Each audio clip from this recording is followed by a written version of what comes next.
नमस्कार, स्वागत है आप सभी का। आप देख रहे हैं पहाड़ प्रभात। मैं हूं आपके साथ जया मिश्रा। बुलेटिन की शुरुआत करेंगे और सबसे पहले बात चुनाव की करेंगे। 2022 में उत्तराखंड में होने वाले विधानसभा चुनाव को लेकर दिल्ली में बीजेपी की अहम बैठक होने जा रही है। जेपी नड्डा की अध्यक्षता में होने वाली बैठक में विधानसभा चुनाव से जुड़ी रणनीति और टिकटों को लेकर चर्चा की जाएगी, जिसमें बीजेपी संगठन महामंत्री बीएल संतोष होंगे, उत्तराखंड के मुख्यमंत्री पुष्कर सिंह धामी होंगे, प्रदेश अध्यक्ष मदन कौशिक भी मौजूद होंगे।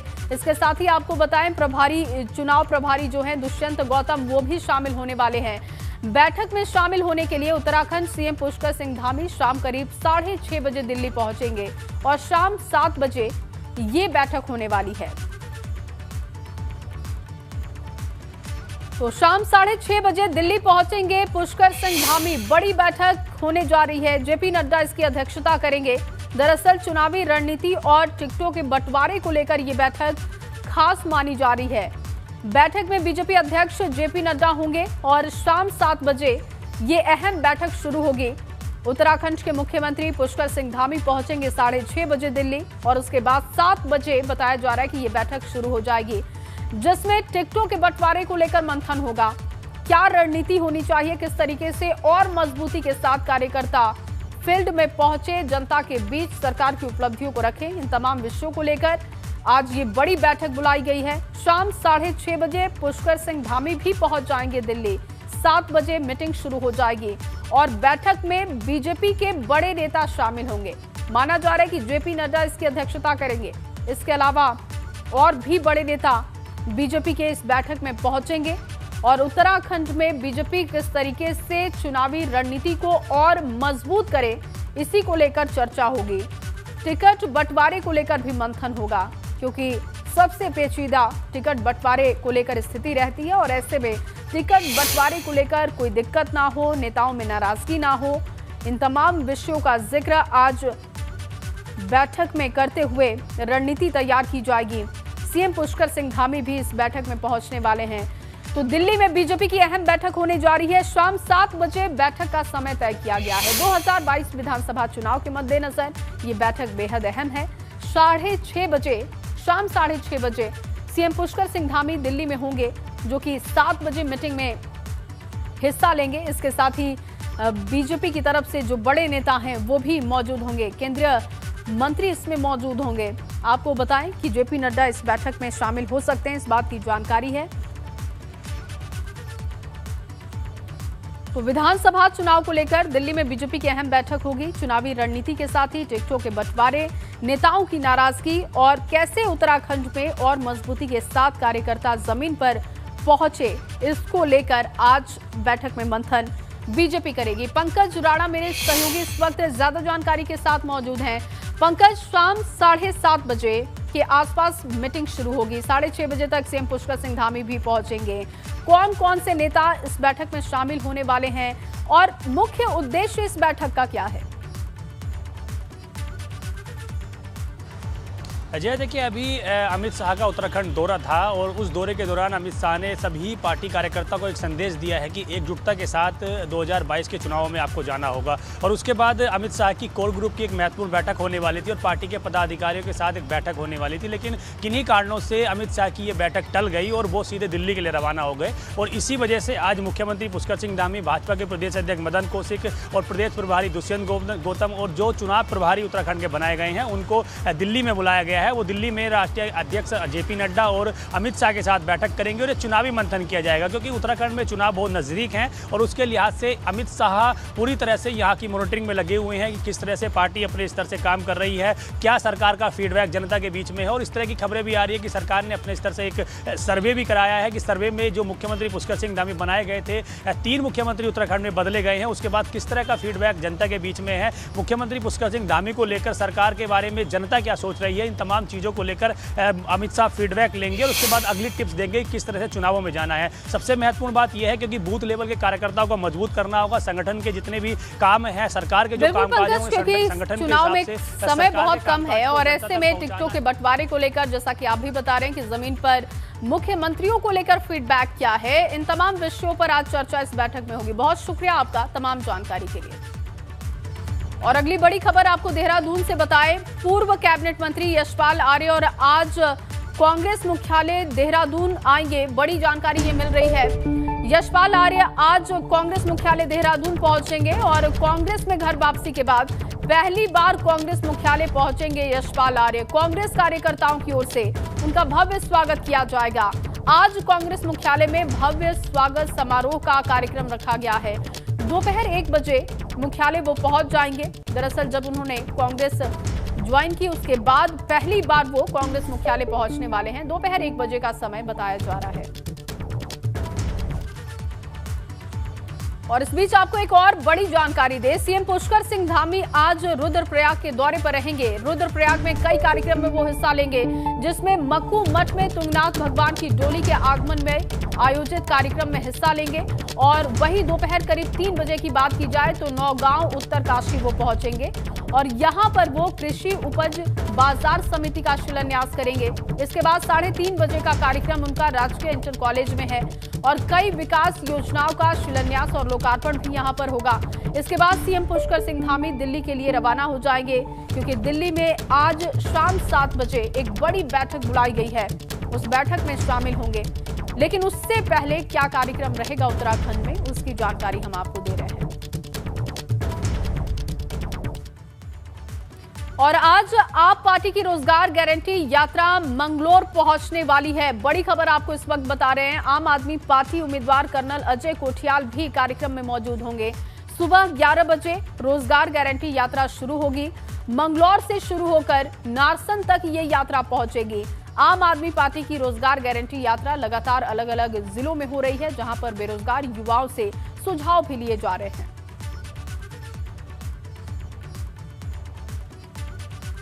और अब खबर हल्द्वानी से है, जहां हल्द्वानी के लाल कुआं में सेंचुरी पेपर मिल का प्रदूषित पानी लोगों के लिए खतरा बनता जा रहा है।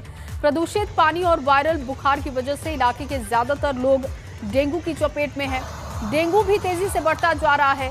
लोगों की शिकायत के बाद एसडीएम ने मौके पर पहुंचकर वहां की स्थिति भी देखी है और इसके बाद एसडीएम ने कहा कि सेंचुरी पेपर मिल को नोटिस भेजा गया है, क्योंकि यहां पर बीमारियों का खतरा बढ़ते जा रहा है।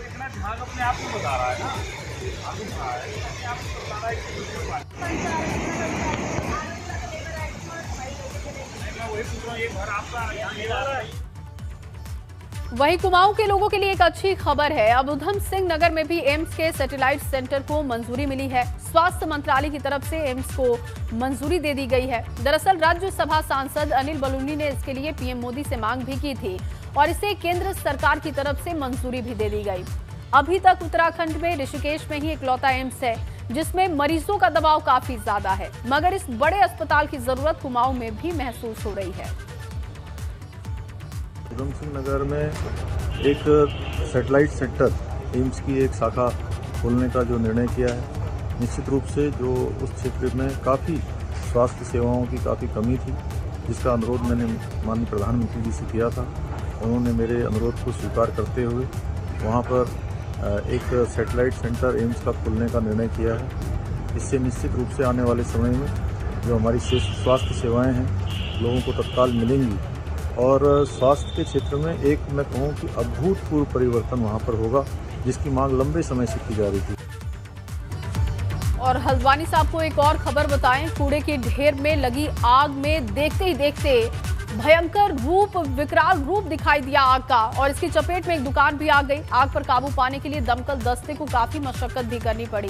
दरअसल हल्द्वानी रेलवे स्टेशन के चंद कदम की दूरी की ये घटना बताई जा रही है। तस्वीरें आप भी देख रहे हैं। आग की लपटें, आग के गुब्बारे आसमान में दिखाई दे रहे थे और काफी मशक्कत करनी पड़ी है। फायर ब्रिगेड की टीम मौके पर पहुंची, लेकिन कई घंटों तक मशक्कत करनी पड़ी। कूड़े की ढेर में ये आग लगी और विकराल रूप ले लिया। हालांकि ये आग कैसे लगी, किसकी लापरवाही रही, अब इन तमाम विषयों की जानकारी पुलिस जुटा रही है।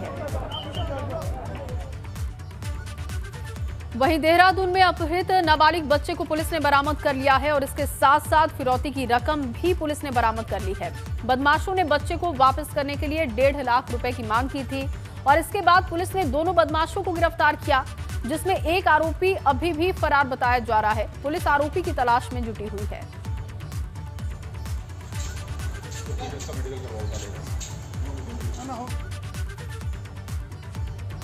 गंगोत्री धाम में कपाट बंद करने की तैयारियां शुरू कर दी गई हैं। दरअसल 5 नवंबर को गंगोत्री धाम के कपाट बंद कर दिए जाएंगे और इस दौरान मां गंगा की डोली शीतकालीन प्रवास मुखबा में 6 महीने तक रहेगी। शीतकाल के दौरान वहीं पर मां गंगा की पूजा अर्चना होगी। सुबह 11:45 पर मां गंगा के कपाट बंद होंगे। गंगोत्री धाम के तीर्थ पुरोहितों ने कपाट को लेकर तैयारियां भी पूरी कर ली हैं। भैया दूज के मौके पर अपने शीतकालीन प्रवास मुखी मठ में विराजमान मां गंगा होंगी और 5 दिन के बाद मां गंगा के कपाट बंद होंगे। उधर बद्रीनाथ धाम और केदारनाथ धाम में भी कपाट बंद करने की तैयारियां शुरू कर दी गई हैं। 6 नवंबर को केदार धाम के कपाट बंद होंगे और 20 नवंबर को बद्रीनाथ धाम के कपाट बंद कर दिए जाएंगे। 4 धाम यात्रा संपन्न होने में अब ज्यादा समय नहीं बचा और इसीलिए श्रद्धालु 4 धाम के लिए आ रहे हैं। 2 तस्वीरें आप देख रहे हैं, केदारनाथ धाम और बद्रीनाथ धाम की तस्वीरें आपको दिखा रहे हैं। बहुत कम समय अब यात्रा को खत्म होने में बचा है, इस वजह से संख्या में लगातार इजाफा हो रहा है। 20 नवंबर को बद्रीनाथ धाम के कपाट बंद हो जाएंगे, जबकि केदारनाथ धाम की बात करें तो 5 नवंबर को केदारनाथ धाम के कपाट बंद कर दिए जाएंगे। इसके लिए तैयारियां भी जोरों पर दिखाई दे रही हैं।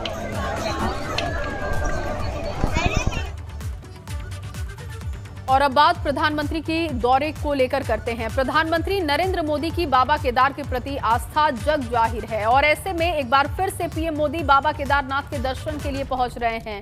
5 नवंबर को पीएम मोदी केदारनाथ धाम पहुंचेंगे। पीएम मोदी यहां से कई करोड़ की योजनाओं का शुभारंभ भी करने वाले हैं। साथ ही वो शंकराचार्य के समाधि स्थल का भी लोकार्पण करेंगे।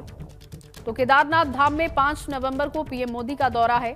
बताएं आपको कि केदारनाथ मंदिर को 10 क्विंटल फूलों से सजाया जाएगा।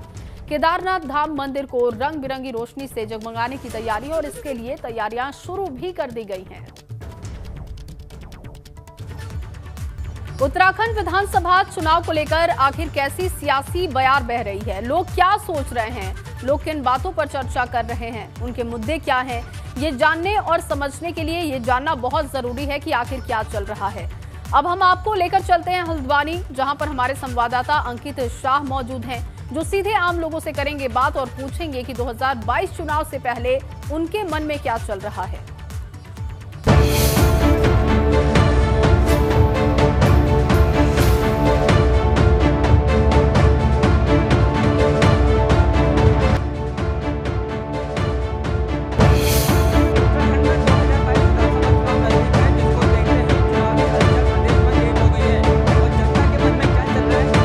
जानेंगे, लेकिन उससे पहले मैं आपको दिखाना चाहूँगा कि मैं एक दुकान में हूँ जहाँ पर चाय बन रही है और लगातार यहाँ पर लोग आते रहते हैं, ग्राहक आते हैं और चाय की चुस्कियों के साथ राजनीतिक हलचल भी यहाँ पर तेज होती है। और यहाँ पर मेरे साथ कुछ युवा हैं, उनसे बात करेंगे। काफ़ी समय से यहाँ पर ये बैठे हैं, इनसे पूछेंगे कि पहले यहाँ पर किस वजह से यहाँ पर बैठे हैं, किसका इंतजार कर रहे हैं। काफ़ी समय से आप यहाँ पर बैठे हैं। हम लोग चाय पीने आए थे यहाँ पे, जैसे आप आ गए तो थोड़ा रुक गए। अभी जैसे आप चुनाव पे चर्चा कर रहे हैं तो यही है कि उत्तराखंड में इस बार कांटे का टक्कर है, क्योंकि भाजपा सरकार में जिस तरह से काम होना चाहिए था वो कहीं ना कहीं जनता के मन में जो था उसके हिसाब से खरे नहीं उतर पाए। यहाँ पर जो दुकानदार मालिक हैं उनसे पूछेंगे कितने साल हो गए आपकी शॉप को, किस तरह से यहाँ पर कल्चर होती है? सर मुझे यहाँ पे 1 साल हो गया है चाय बनाते हुए। लोग आते हैं रोज़ सुबह, चर्चाएँ चलती रहती हैं। चुनावी दौर है तो लोग बहस वगैरह होती है यहाँ पे कि भैया चलता है, लोगों के मन में क्या चल रहा है। मन में यही है, सरकार को लेके ये है कि सरकार अभी जिस तरीके की सरकार डबल इंजन बता रहे थे उस तरीके का काम अभी नहीं हो पाया है। गवर्नमेंट ने नहीं किया, क्योंकि रोडें पूरी खुदी हुई हैं, युवाओं के पास नौकरियां नहीं हैं। यहाँ पर कुछ और लोग भी हैं, उनसे पूछेंगे, उनसे जानेंगे उनके मन में क्या चल रहा है, वो क्या सोचते हैं। 2022 विधानसभा चुनाव नज़दीक है। भाई साहब, आपको देखा यहाँ पर चाय की चुस्कियों के साथ यहाँ पर आनंद ले रहे हैं, कुछ आप लोग बातें भी कर रहे हैं। क्या बातें हो रही, क्या मन में चल रहा है? सबसे मेन चीज़ तो मैं आपके चैनल के माध्यम से आपका स्वागत करता हूं कि आप जो है लोगों के जो है बीच में आए हैं। और दूसरी चीज़ क्या है, देखिए शहर का विकास, आप हल्द्वानी शहर में हम हैं तो बसे हुए हैं बचपन से, तो आप देखिए शहर में अगर विकास हुआ हो तो सरकार दोबारा आएगी, नहीं तो नया जो है आज की डेट में हर चीज़ का जो है कहीं ना कहीं सॉल्यूशन है। क्योंकि आज की डेट में जो है आप लगाएंगे कि भाजपा है, कांग्रेस है और नई पार्टी जो है यहाँ कदम रखने जा रही है, आप पार्टी है और सपा है, तो लोगों ने जो है मन बना लिया है कि हमने विकास को देकर के अपना वोट देना है और आगे क्या होना है ये तो आप भी जानते हैं। भाई साहब, आप पार्टी का भाई साहब ने जिक्र कर रखा है, तो त्रिकोणीय मुकाबला देखने को मिल रहा है। आपने भी कई सालों से अपने मतों का प्रयोग करते आए होंगे, तो क्या लग रहा है, क्या मन में आपके चल रहा है? भारतीय जनता पार्टी दोबारा से आ रही है। भारतीय जनता पार्टी के पक्ष में माहौल बना हुआ है। भारतीय जनता पार्टी ने अच्छे कार्य किए हुए हैं और खासकर मुख्यमंत्री के बदलने के बाद, युवा मुख्यमंत्री आने के बाद युवाओं में जोश काफ़ी बढ़ा हुआ है। भाई साहब ने कई मुद्दे यहाँ पर गिनाए हैं। एक युवा साथी हैं, इनको मैं देख रहा हूँ काफ़ी समय से अखबार यहाँ पर पढ़ रहे हैं। आखिर ऐसी क्या खबरें आप देख रहे हैं अखबार? हम तो रोजगार की खबरें देख रहे हैं साहब, रोजगार की खबरें देख रहे हैं और ये देख रहे हैं कि प्लान हमारे यहाँ से कितना हो रहा है जी। मन में क्या चल रहा है, क्योंकि चुनाव नज़दीक है, यहाँ पर आप चाय भी पी रहे हैं, काफ़ी सीनियर्स के साथ आप बैठ रहे हैं, तो उनसे कुछ सीखने को मिलता होगा या क्या क्या चर्चाएं चल रही हैं? बिल्कुल चर्चा चल रही है चुनाव को लेके कि आगे आगामी हमारे जो चुनाव में क्या स्थिति है, किसकी कैसी स्थिति है, उसी को लेकर हम लोग बैठे हुए हैं। जो जनता के साथ है हम उसके साथ हैं, जो जनता के हित में बात करके हम उसके साथ हैं। हाँ, साफ तौर पर युवा साथी ने कहा कि जो जनता के साथ रहेगा उसको ही 2022 विधानसभा में सरकार हम बनाएंगे। अंकित शाह, एबीपी गंगा, हल्द्वानी।